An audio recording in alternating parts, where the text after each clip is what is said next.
साथीहरू स्वागत छ मेरो च्यानल लाइफ अन द गोमा। आज हामी श्री स्वस्थानी व्रत कथाको 28औं अध्याय लिएर आएका छौँ र अब सुरु हुन्छ 28औं अध्याय अथ अष्टविंशो अध्याय श्री स्वस्थानी व्रतोद्यापन नवराज आगमन वर्णन।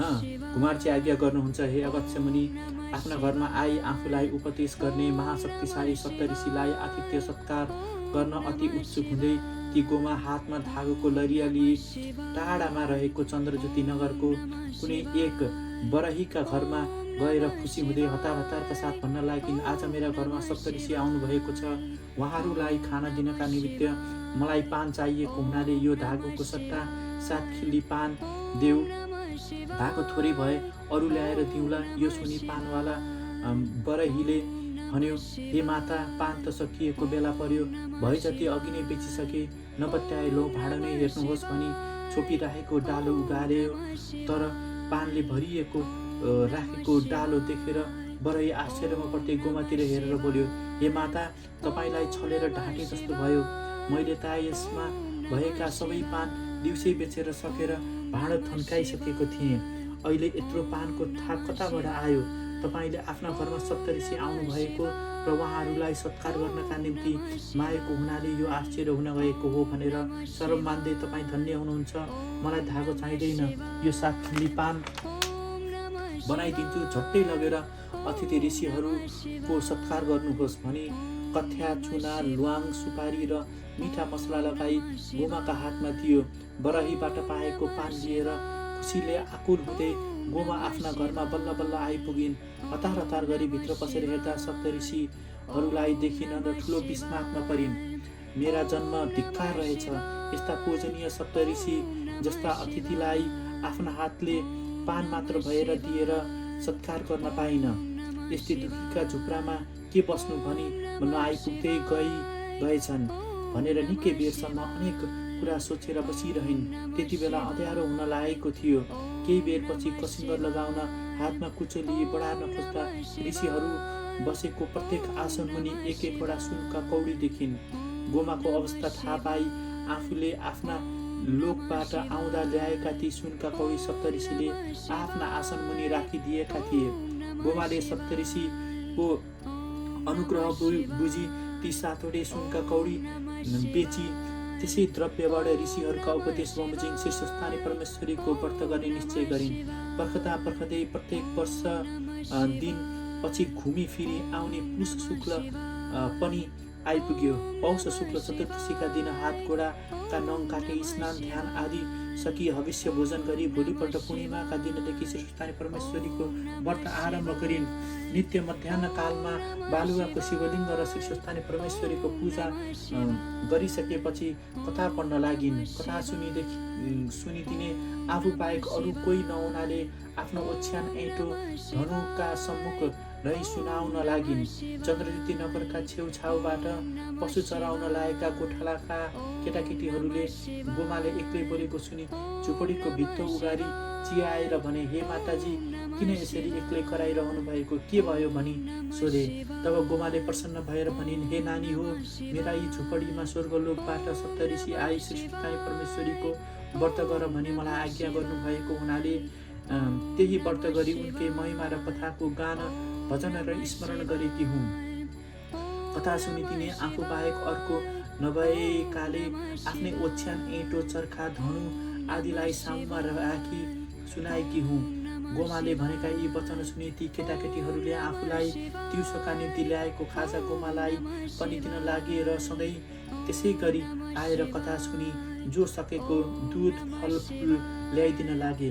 गोमाले पनि श्री स्वस्थानी व्रतका प्रभावले गोठाला केटाकेटीहरूका बोली व्यवहारमा शुभ नै शुभ र मङ्गल नै मङ्गलले पूर्ण हुँदै गए जस्तो देख्न थालिन्। बालक गोठालाहरूका केटाकेटीहरूका मातापितालाई समेत यो कुराको धार्मिक प्रभावले देख्यो, जसबाट गोमालाई पनि अन्न वस्त्र द्रव्य आदिको अभाव टर्दै गयो। जब महिना दिनपछि माघ शुक्ल पूर्णिमाका दिन आयो तब गोमाले सम्पूर्ण सामग्री तयार गरिन् र एकाग्र चित्तले भक्तिपूर्वक श्री स्वस्थानी परमेश्वरीको पूजा गरी ध्यान गरी हातमा अर्घ पात्र लिए, हे श्री स्वस्थानी परमेश्वरी, मलाई यी दुःखका सागरबाट पार लगाउनुहोस्।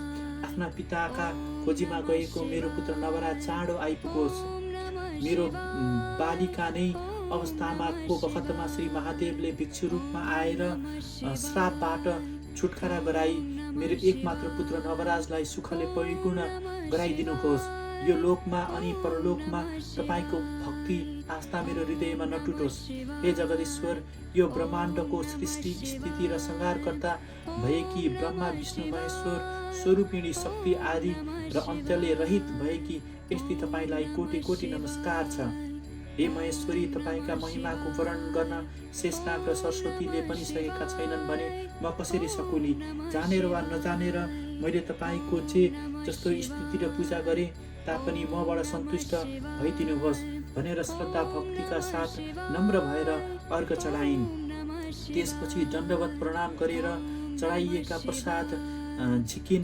चढाइएका उपचार र प्रसादमा प्रत्येक भागबाट 108 8 रोटी, 8 अक्षता, 8 पुष्प, 8 सूत्र, 8 कुडाका सुपारी, 8 पान, 8 बाती, 8 फल, 8 बिलपत्र र सगुण समेत अलग पारी यो मेरा पति अथवा पुत्र नवराजको भागमा भई प्रेमपूर्वक परसारिन् र प्रत्येक नैवेद्य र अन्य सामग्रीहरूका 100 चाहिँ आफ्ना निम्ति राखिन्। ती मध्ये केही ग्रहण गरिन्।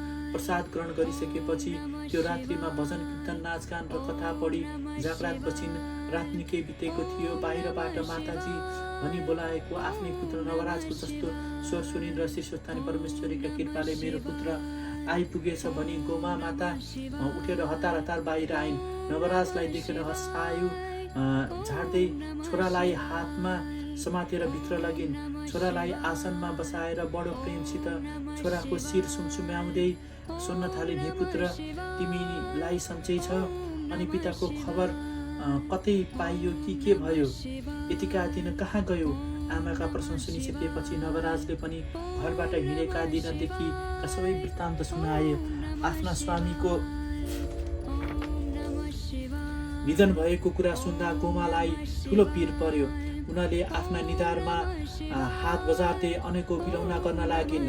निर्विवेकी विधाताले 10 वर्षको उमेरमा 80 वर्षका वृद्धसित विवाह गराएको वृद्ध भएका मातापितालाई आफूले माइतमा छोडेर आएको माइती गाउँ ब्रह्मपुर निवासीले खबर पठाएर आफूलाई विदा गरेकै दिन आफ्ना मातापिता परमधाम गएको कुरा थाहा भएको, आफ्ना घरका गरिबीले गर्दा आफूलाई यो अवस्थामा छोडेर वृद्ध शरीरका पति भिक्षाटनमा हिँडेको, छोरालाई जन्म दिएर अर्काको घरमा गएर दान मागेर बनिबुतो गरेर बालक छोरा हुर्काएको र आफ्नो यो अवस्थामा नै पति वियोग हुन परेको आदि कुराहरू उनका मनमा एकमाथि अर्को गर्दै थपिँदै गयो।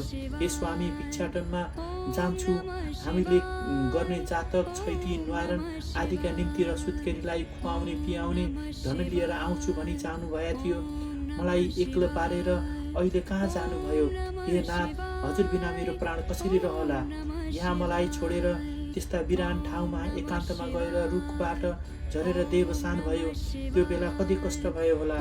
हे दैव, मलाई मेरा पति सँगै पुर्याइदेऊ भनी रुँदै भुइँमा लडिन्।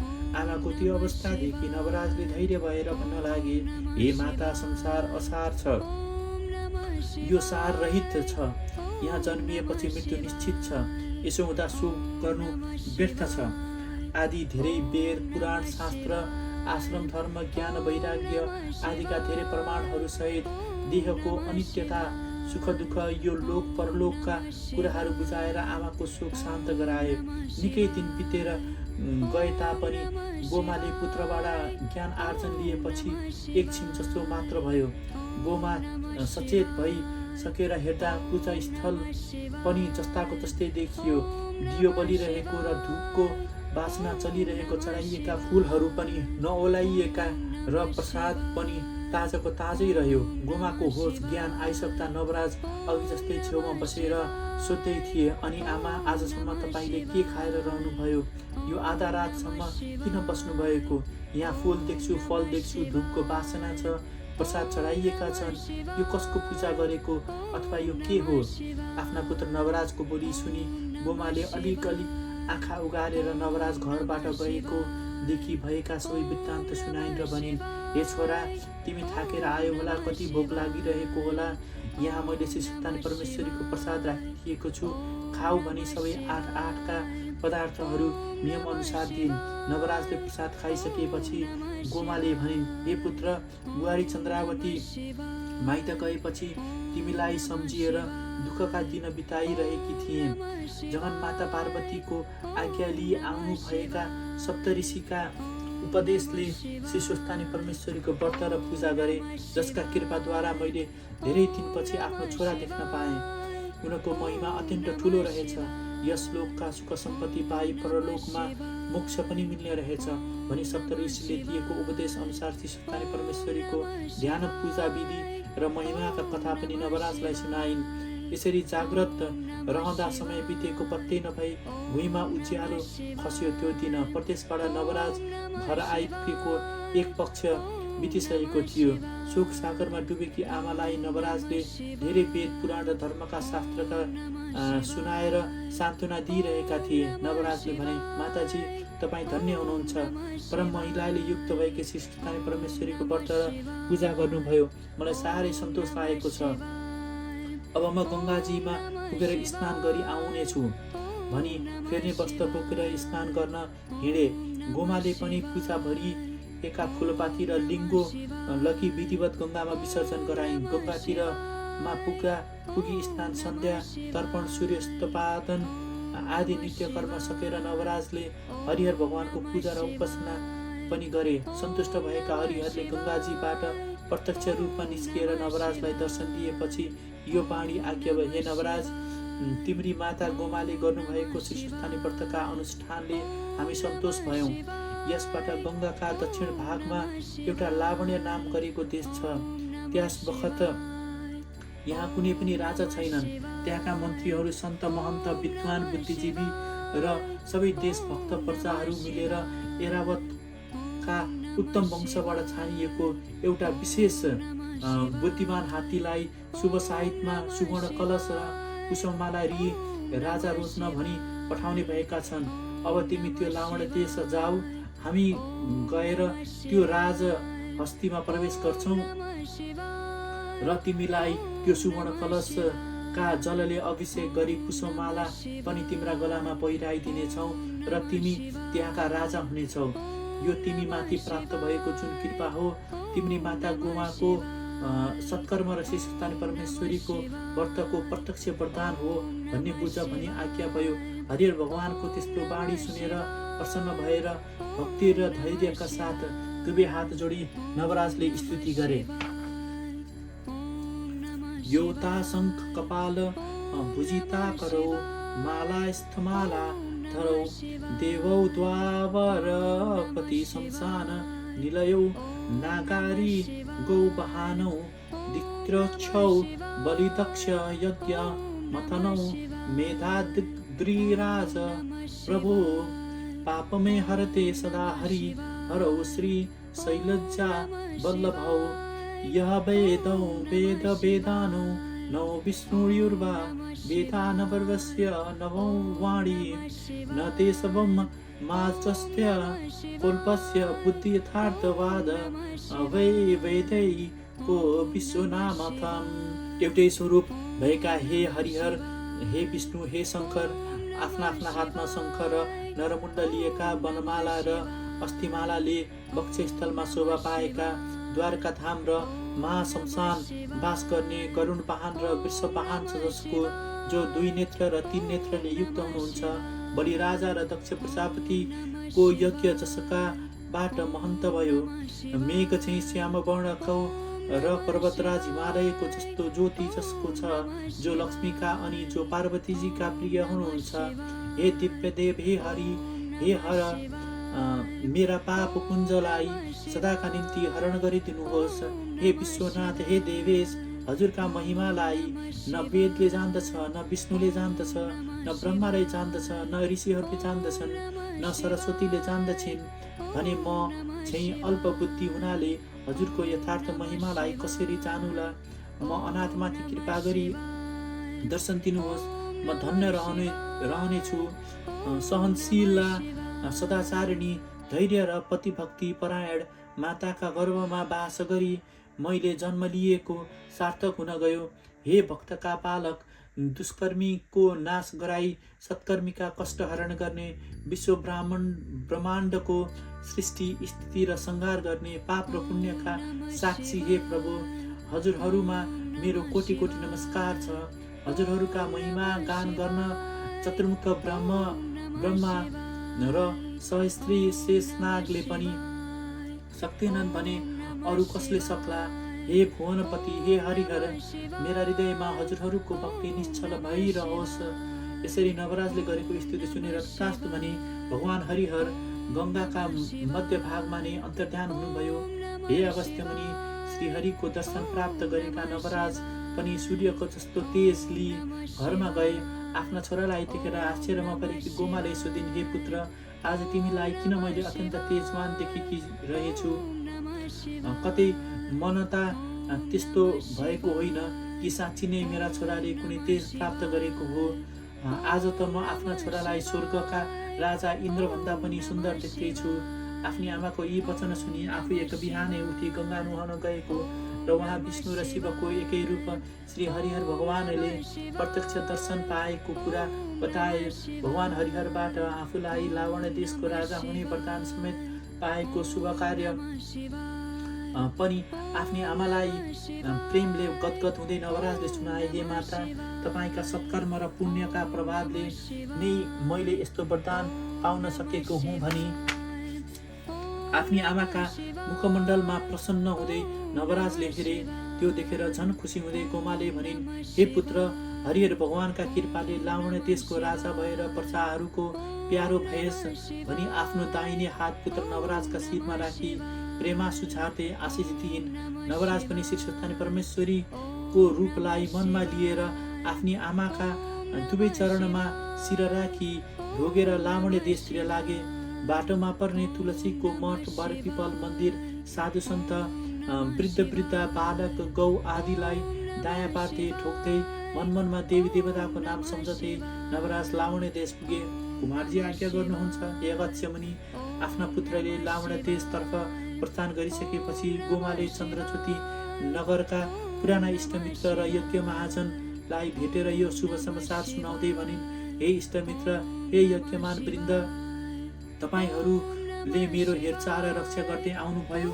मेरा दुःख कष्टका दिनमा साथ दिनुभयो। मेरा पुत्रको जन्मको समयदेखि लिएर हेरचाह गर्दै विद्याधनम, व्रतबन्ध र विवाह पनि गराइदिनु भयो। द्वारणका दिन गुरु पुरोहितले उसँग अङ्गको लक्षणहरूलाई देखेर ग्रहका फल हेरेर भविष्यको फल बताउनु भएको थियो। यी सबै आशीर्वाद परिपूर्ण हुन लागेका छन् भनी सबैलाई श्री स्वस्थानी परमेश्वरीको महिमा बताउँथे। प्रसारण पानी गाई बस्तु हेर्न आफ्ना झोपडीमा वरिपरि आएका खेल्ने केटाकेटीहरूलाई पनि प्यारो गर्दै प्रसाद खान दिइन्। आफ्नो रक्षा र हेरचाह गर्ने पुराना जनहरू, गुरु पुरोहित र यजमानहरू मध्ये कतिले यी लोक छाडिसकेका थिए, तिनका उत्तम गति भएर तिनका आत्माले सुख शान्ति पाउन् भनी माता श्री स्वस्थानी परमेश्वरीसित प्रार्थना गरिन् अनि सबै जनाप्रति कृतज्ञता प्रकट गरिन्। उता लावण देशका मन्त्रीहरू, राजगुरुहरू र देशवासीहरू सबै प्रजाहरू मिलेर सुवर्णको कलश र फूलको माला हात्तीलाई दिई मङ्गलबाजाका साथ राजा खोज्न भनी हात्तीका अघिपछि ठुलो लड्को राजदरबारबाट बाहिर निस्कियो।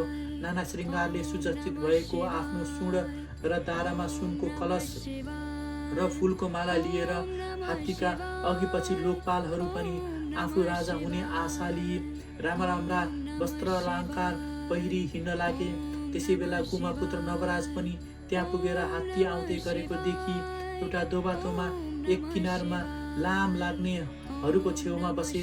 ठिक त्यही समयमा भगवान श्रीहरि हात्तीका मनभित्र प्रवेश गर्नुभयो र त्यो हात्तीले अन्यत्र कतै नहेरी सरासर गएर नवराजका गलामा फुलको माला पहिराइदिई सुवर्ण कलशका जलले अभिषेक गर्दो भयो। यो देखि लौ, यो हात्ती त बौलायो, यहाँ कोही क्षत्रियको छोरा नै नभए जस्तो सरासर गएर ब्राह्मणको बच्चाको गलामा माला लगाइदियो भनी जनसमूहमा ठुलो कोलाहल भयो। कोही भन्न लागे, कसरी हात्ती बौलाउँथ्यो, तिमीहरू पो बौलायो। बोली मात्र छैन, अरू थोकमा पनि मानिसभन्दा हात्ती ज्ञानी हुन्छ। ब्राह्मण, क्षेत्रीय, वैश्य, शूद्र जो भए पनि उसका प्रारब्धले, सत्कर्मले, कुलका धर्मले, मातापिताका पुण्यले राजामा वर्ण भएको हो। बिना नारायणका अंशले, बिना ईश्वरका कृपाले कोही राजा हुन्छु भन्दैमा राजा भइहाल्छ? जो राजा भयो आफ्ना प्रारब्ध र पुण्यका प्रतापले भयो। सब चुप लाग भनी सम्झाए। उता हात्तीले आफ्ना सुँडले नवराजलाई थपक्क उठाई आफ्ना पिठमा राखी दरबारतिर गयो। गुरु पुरोहित र मन्त्रीहरूले सुदिन र शुभलग्न ठहराई नवराजलाई विभिन्न वस्त्र अलङ्कारले सजाई त्यस देशकी राजकुमारी लामुड्यवती कन्याका साथ विधिपूर्वक विवाह गरी राजा रानी बनाए। त्यसपछि गुरु पुरोहित र मन्त्रीले भने, हे महाराज, राज्याभिषेकको शुभ दिन ठहराई राज्याभिषेक ग्रहण गरिबक्स्योस्। चाहिने सामग्रीहरू सबै थोक जुटाई ठिक गरेका छौँ। यो कुरा सुनि नवराजले भने, हे मन्त्रीगण, हे गुरुवृन्द, हे पुरोहित वर्ग, मेरी माताले पहिले नदिए अरूले दिएको अभिषेक म कसरी लिऊँ? चन्द्रज्योति नगरको सहरदेखि बाहिर एउटा खरले छाएको सानो झुपडी छ। त्यो झुपडीमा गोमा नाउँ गरेकी ब्राह्मणी बस्नुहुन्छ। उहाँ नै मेरी माता हुनुहुन्छ। उहाँलाई लिन पठाउनुहोस्। नवराजको यस्तो हुकुम सुनि मन्त्रीले आफै गएर राजमातालाई ल्याउने निधो गरे। पालकी, नाना वस्त्र र अलङ्कार डोलेर फौजसित लिई बाजागाजाका साथ चन्द्रज्योति नगरका निम्ति बाटो लागे। सोध्दै खोज्दै उहाँ पुगेर गोमालाई भेटेर प्रणाम गरी मन्त्रीले भने, हे राजमाता, हजुरका सुपुत्र नवराज लावण्य देशका राजा होइबक्स्यो। म त्यस देशको मन्त्री हुँ। महाराजबाट हजुरलाई उहाँ बोलाइ बक्सेकाले लिन आएको हुँ। यी वस्त्र र अलङ्कार ल्याएको छु, पहिरिएर जानका निम्ति तयार भइबक्सियोस् भनी बिन्ती गरे। मन्त्रीका कुरा सुनि हर्षले रमाएकी गोमा ब्राह्मणी पनि लुगा गहना पहिरी जान ठिक्क परिन्। त्यसपछि राजमातालाई पालकीमा चढाई फौजका लस्कर अघिपछि पारी भरिया सुसारे सहित भएर लावण्य देशतिर मन्त्री प्रस्थान गरे। यो कुरा चन्द्रज्योति नगरमा सबैतिर फैलियो र गोमालाई र उनलाई लिन आएका मानिसहरूलाई हेर्न त्यो नगरका नरनारीको ओहिरो लाग्यो। आफ्ना काम छाडेर हतपत गरी दुगुरी र आउँदा कसैका केस खुस्किए, कोही वस्त्र लगाउँदै गरेका थिए, कोही खाँदै गरेको भोजन छाडी आएका थिए। कसैले बच्चाहरूलाई रुवाउँदै, कसैले एक अर्कामा टाउको ठोक्काउँदै आएका देखिन थाल्यो। अघि पछि फौज र माझमा पाल्कीमा भएकी गोमा ब्राह्मणीलाई देखि मानिसहरू आपसमा भनेको अनेक कुरा गर्न लागे। गोमाले सधैँ ढाको काटेर अर्काको ढिकी जातो गरेर जस्तै दुःखका घडीमा पनि धैर्य लिई, कसैलाई वचनले नबिचाई, सत्कर्ममा दृढ रही आज राजमाता हुन गई छोरा राजा भएको देख्न पाउने भइन् भनी सबैले एक अर्कामा खुसी भई चर्चा गर्न लागे। उता गोमा पनि बिस्तार बिस्तार लावण्य देशको नजिक नजिक पुग्न लागिन्। आफ्नी आमा आइपुग्न लागेको खबर पाई राजा नवराजले हात्ती, घोडा र अरू थप फौजका साथ लिई आमाको स्वागतका निम्ति केही वरसम्म लिन भनी आए। त्यस बखतमा नाना मङ्गल वाद्य, गीत, नृत्य आदिका साथ लाजा, अबिर र पुष्प वर्षाका साथ माताजीलाई दरबारमा पुर्याई साष्टाङ्ग दण्डवत गरेर नवराजले भने, हे माता, हजुरका पुण्य प्रताप र शीर्षस्थानी परमेश्वरीका कृपाले, भगवान श्रीहरिका दया दृष्टिले आज म लावण्य देशको राजा भएँ। धन्य मेरी आमाको तपस्या र सत्कर्म।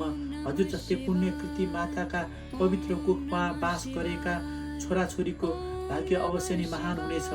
माता, अब हजुरका हातले मलाई राजगतिमा आसीन गराई वेदका मन्त्रले पवित्र भएका कलश जलद्वारा मेरो राज्य अभिषेक होस्।